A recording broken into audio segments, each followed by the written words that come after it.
संपूर्ण स्वास्थ्य का विज्ञान एवं दर्शन आयुर्वेद। आयुर्वेद के गूढ़ रहस्यों को सुगम सरल भाषा में समझाने का प्रयास हम कर रहे हैं।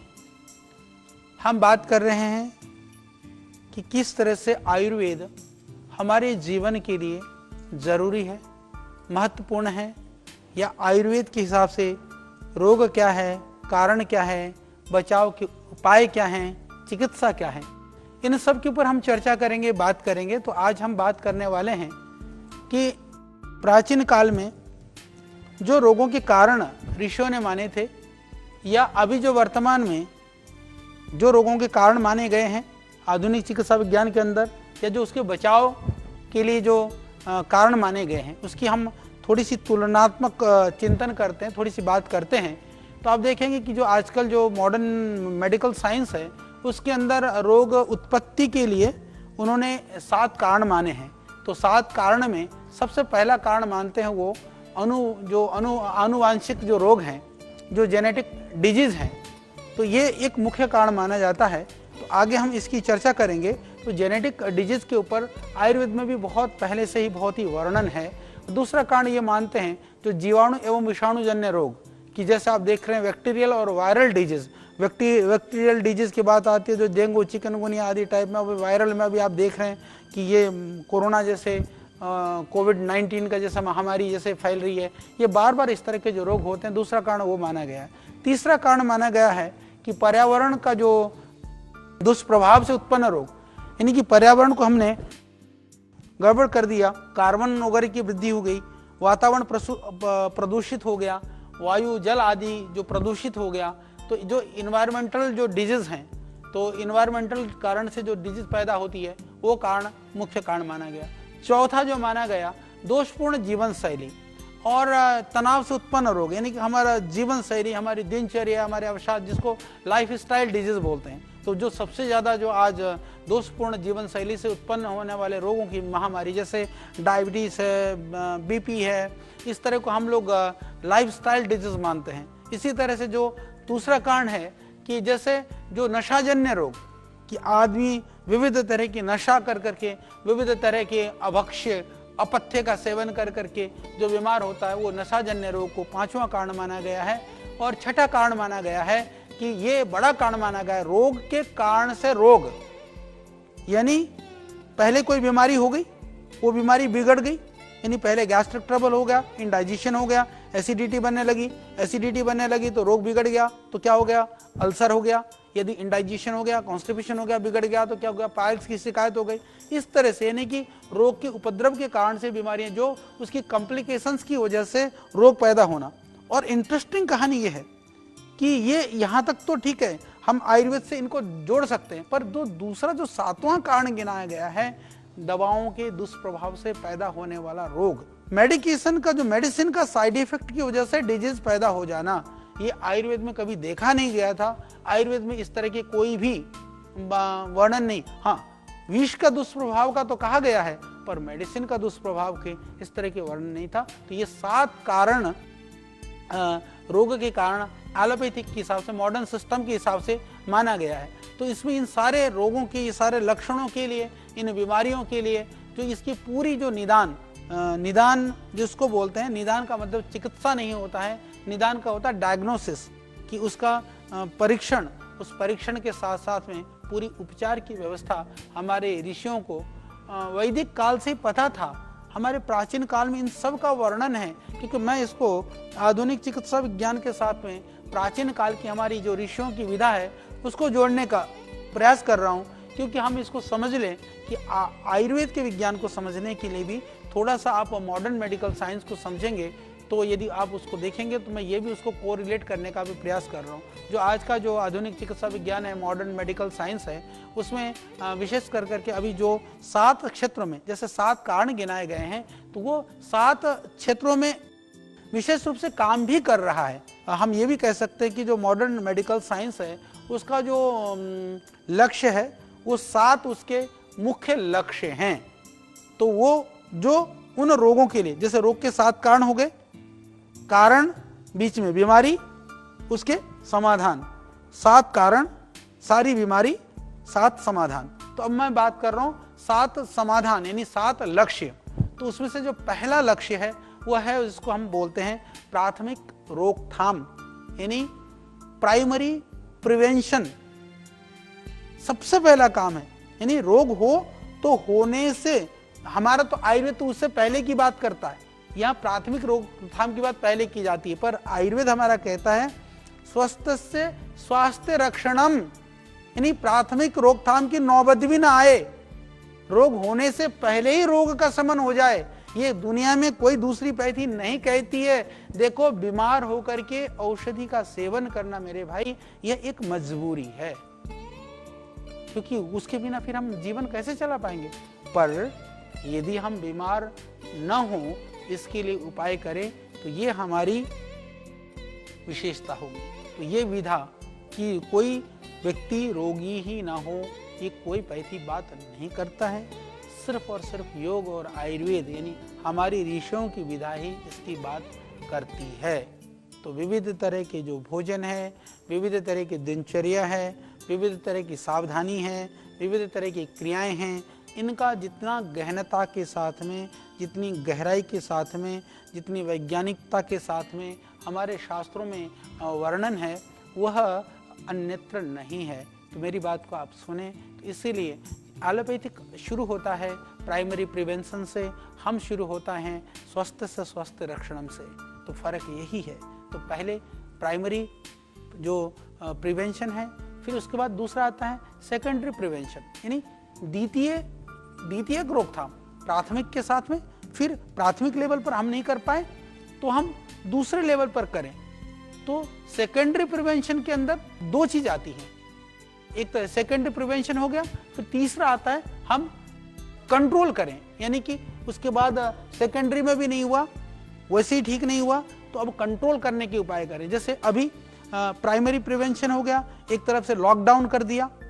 सेकेंडरी प्रिवेंशन हो गया कि आप बिल्कुल ही और सावधानी बरतिए, नहीं हुआ तो फिर अब किसी तरह से इसको कंट्रोल किया जाए कि और रोकने का उपाय किया जाए। फिर नहीं हुआ तो चौथा होता है जिसको बोलते हैं उपचार यानी क्योर। तो ये चार लक्षण से ये चार कारण हो गए। पांचवा हुआ एक्यूट मैनेजमेंट। एक्यूट मैनेजमेंट के बाद में जो रिहेबिलिटेशन जिसको हम बोलते हैं पुनः स्थापन। तो रिहेबिलिटेशन के बाद में फिर 7वां होता है, हम कहते हैं जिसको शमन चिकित्सा यानी पैलिएशन का। तो पैलिएशन यानी कि पूरी तरह से उसको रोग को शांत करने के हिसाब से जो उपाय हो सकते हैं।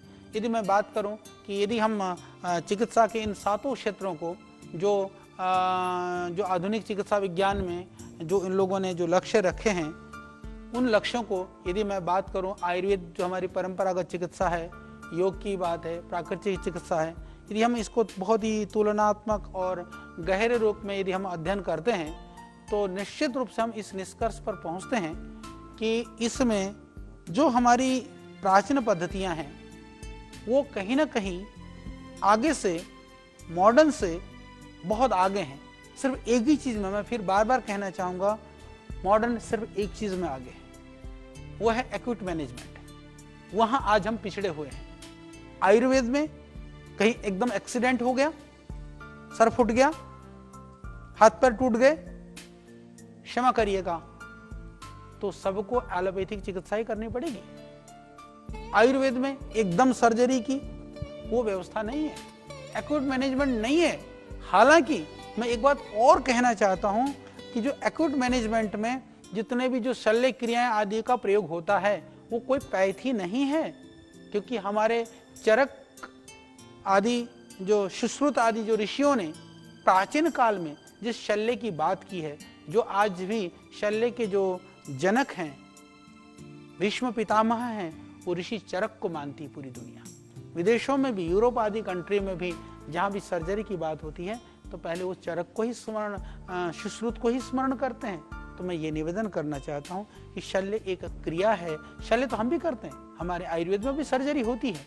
हमारे यहाँ इस तरह के क्रॉनिक और छोटे केसेस आते हैं, विशेष करके जो फिस्टुला वगैरह के, पायल्स वगैरह के, जो कई बार सर्जरी होने के बाद भी जिनका दोबारा वो रिलैप्स कर जाता है, वो भी हमारे पास आते हैं। परंतु बाकी मॉडर्न सिस्टम ने ये सर्जरी आदि को ज़्यादा अडॉप्ट कर लिया, यानी उन्होंने ज़्यादा उसको अपने सिस्टम में ले लिया। इसीलिए आज हम उन सर्जरी के लिए भी मॉडर्न सिस्टम के साथ जाते हैं। तो मैं ये कहना चाहता हूँ कि जो हमारी बाकी चीज़ों के लिए जो हमारी प्राचीन पद्धति है, हमारी जो चिकित्सा पद्धति है, वो अत्यंत श्रेष्ठ है।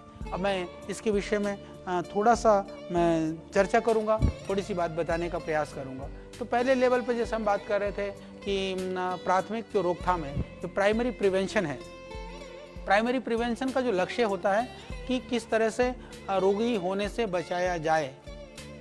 तो रोगी होने से बचाया जाए तो चिकित्सा पद्धति में इसके लिए थोड़ा सा मॉडर्न ने उपाय किए हैं कि रोगी ही ना हो, रोगी ही ना हो। तो इसके लिए आधुनिक क्या करता है? तो करता है जैसे खसरे के, चेचक के, पोलियो के जो टीके आदि बनाए गए, जो इस तरह के वो पोलियो ड्रॉप्स वगैरह जो पिलाए जाते हैं, ये उसका उपाय है। तो निश्चित रूप से इसको प्राइमरी प्रिवेंशन के लिए बचपन से लेकर के कुछ विशेष परिस्थितियों में विशेष तरह के जो इंजेक्शन वगैरह हैं, टीकाकरण वगैरह हैं, इस तरह के अलग अलग उपाय अपनाए जा रहे हैं। तो निश्चित रूप से यदि आरोग्य की दृष्टि से देखें तो ये बहुत कारगर तो नहीं है, पर पोलियो है, चेचक है, हेपेटाइटिस है, इसमें ये अत्यंत लाभकारी है। मैं ये कहूँ कि इसकी वजह से हम बहुत सारी बीमारियों से बचे हैं, परंतु कई बार लगाने के बाद में वो चीज़ निष्फल हो जाती है। पर हम जब उसके अधिकता से यदि वो लाभ करता है तो हम उसको लाभकारी मानते हैं। परंतु हम, जैसे मैंने पहले भी कहा कि यदि योग की बात करूं, आयुर्वेद प्राकृतिक चिकित्सा की बात करूं, तो हम कह सकते हैं कि ये चिकित्सा पद्धति होने के साथ साथ में ये मूलतः श्रेष्ठ और वैज्ञानिक जीवन पद्धति हैं। इसको हमें कभी नहीं भूलना चाहिए, क्योंकि जो आधुनिक चिकित्सा पद्धति है, आधुनिक जो दवा है, कभी भी ये हमारी जीवन पद्धति नहीं हो सकती है। यानी प्राइमरी प्रिवेंशन में भी यदि हम उसको जीवन पद्धति से जिस चीज़ को ठीक कर सकते हैं, वो पार्ट बहुत बड़ा है। प्राइमरी प्रिवेंशन के अंदर जिन चीज़ों से हम कुछ रोगों को ठीक कर सकते हैं, उसका प्रतिशत कम है। यानी कि पोलियो होता था हजारों को, शायद करोड़ों की आबादी में कई हजारों को हो जाए, तो उससे हमने प्रिवेंशन से रोका। जो हमारी जो प्राइमरी जो प्रिवेंशन है, उसके तहत हम शुगर को रोक सकते हैं, हम बीपी को रोक सकते हैं, इस तरह के न जाने हम कितने रोगों को रोक सकते हैं। तो ये किससे रोकेंगे? हम अपनी जीवन पद्धति से रोक सकते हैं।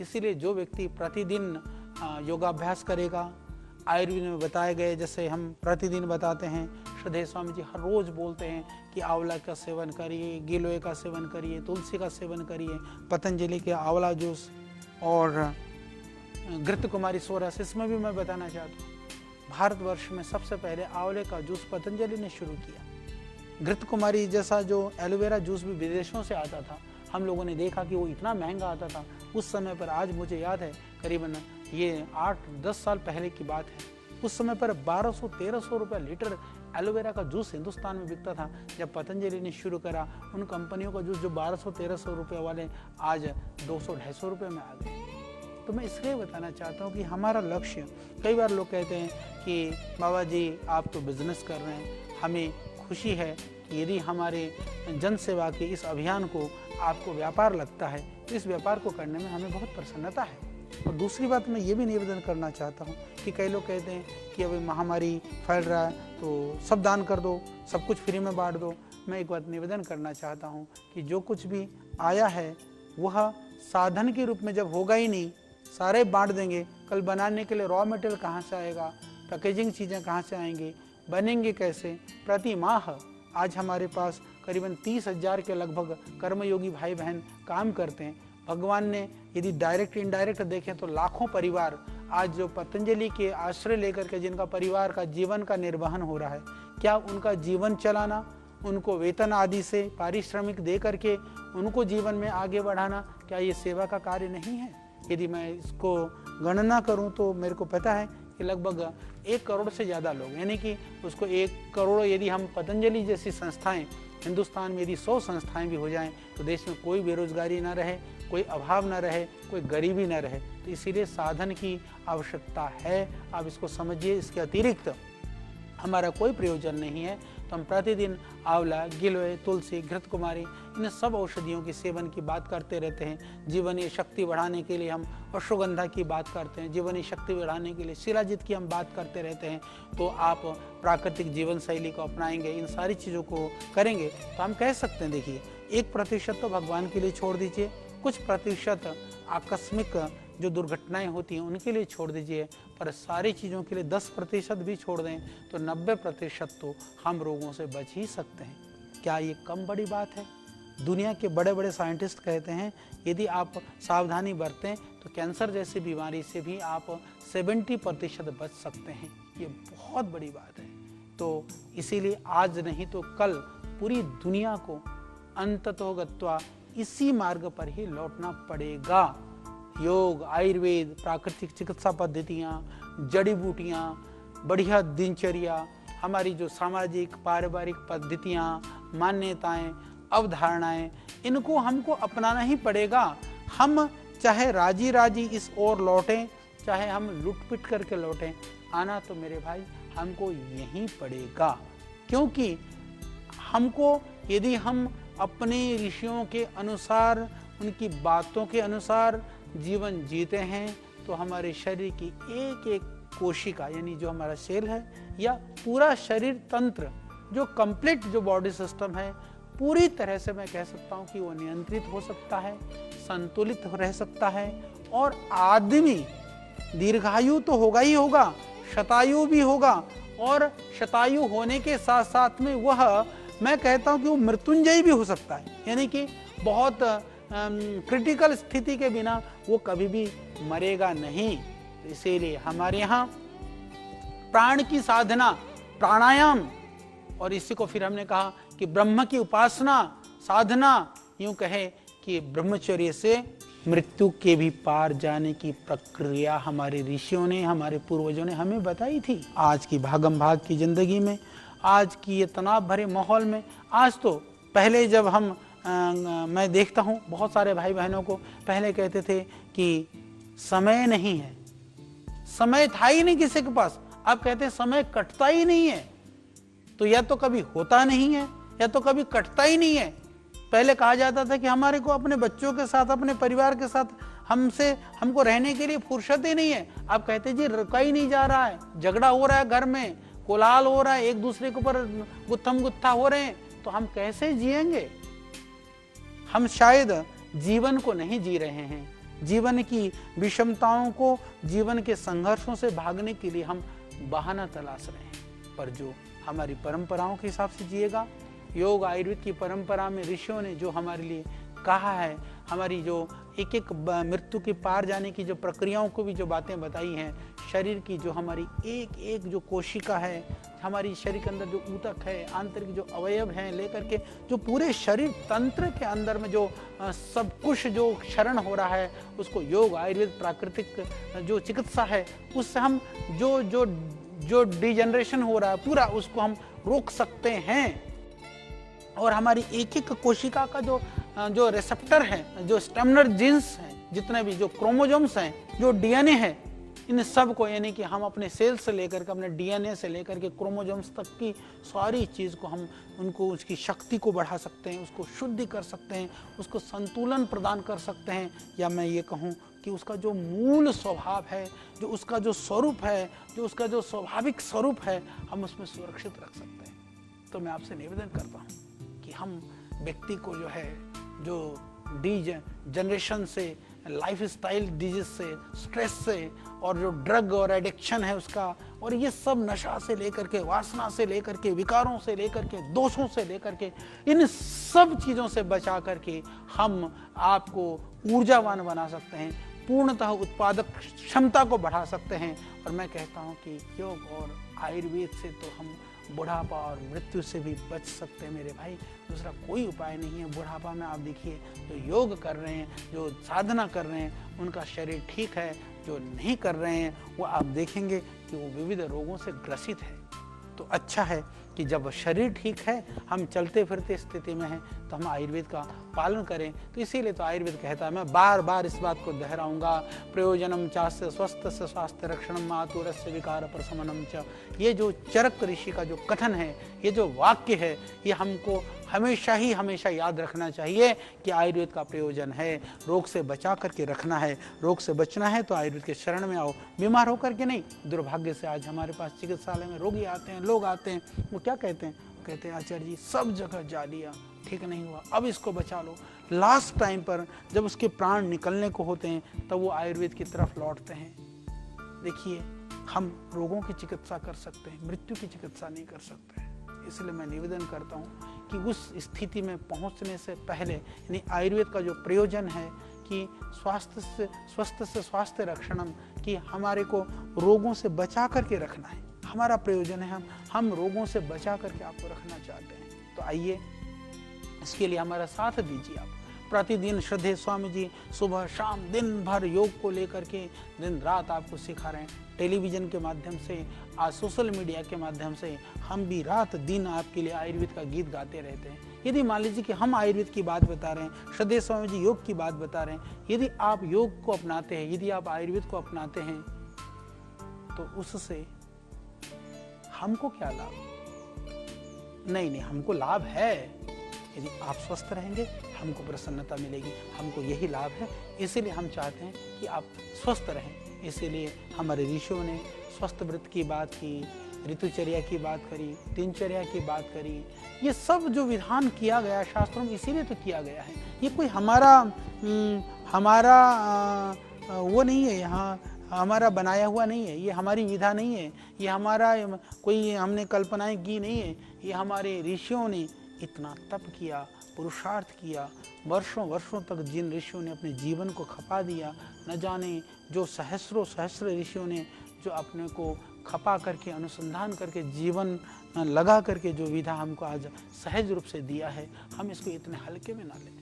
क्योंकि कोई एक गिलास पानी भी पिला देता है तो हम उसको थैंक्स कहना नहीं भूलते हैं, हम धन्यवाद कहना नहीं भूलते हैं। पर जिन ऋषियों ने हमको इतना सारा जो ज्ञान दिया, इतनी सारी प्रतिभाएं और क्षमताएं दी, जो हम लोग सिखा रखते हैं, जो हम यज्ञोपवीत पहनते हैं, ये भी इसीलिए था कि इन हम ऋषियों के ऋण को समझें, उस ऋण को समझ करके ऊऋण होने के लिए हम प्रयास करें।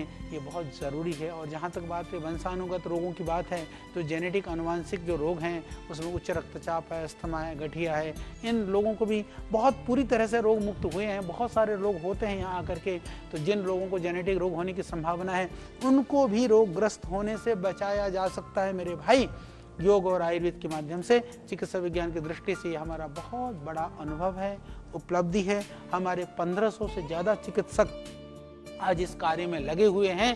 तो दुनिया के लिए मैं कह सकता हूँ आयुर्वेद की यह बहुत बड़ी देन है, और उस आयुर्वेद की देन को जग जग तक पहुंचाने का कार्य पतंजलि के माध्यम से निस्वार्थ भाव से आज पतंजलि कर रहा है। इसके लिए हमें गर्व और गौरव है। बस कृपा इतनी कर लेना, आप भी उस विधा से जुड़ लेना। पर मैं कहता हूँ कि आज और काम करने की आवश्यकता, अनुसंधान की आवश्यकता है, और साधन जोड़ने की आवश्यकता है। मैं कह सकता हूँ कि यदि सरकार, क्योंकि अभी हम कोई शिकायत नहीं करेंगे, हमने सोच लिया कि जैसे ट्रक के पीछे लिखा होता है ना कि दम है तो पास कर, नहीं तो बर्दाश्त कर।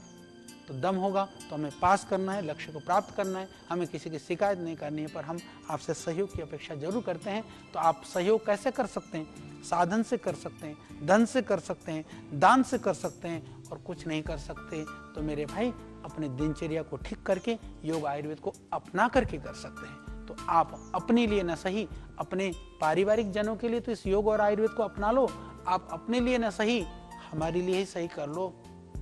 तो मैं यही निवेदन करता हूँ। तो जिससे कि इस आयुर्वेद को प्रोत्साहन मिलेगा तो ये विश्व पटल पर स्थापित होगा। और मैं कह सकता हूँ कि हमारा जो कहने का तात्पर्य है कि जो प्राइमरी जो प्रिवेंशन है उसमें हम 80 से 90% इस चिकित्सा पद्धति कोई कारगर है तो वो आयुर्वेद और योग है, प्राकृतिक चिकित्सा पद्धति है, एक उपचार है, ये इसका हिस्सा है। तो हम इसके बाद में हम सेकेंडरी प्रिवेंशन की बात करेंगे। तो प्राइमरी प्रिवेंशन को मैंने समझाया कि किस तरह से हमको रोग होने से पहले ही रोगों से बचाया जा सकता है, रोका जा सकता है। यह सिर्फ और सिर्फ आयुर्वेद से ही संभव है, योग से ही संभव है, उसको अपनाने से ही संभव है।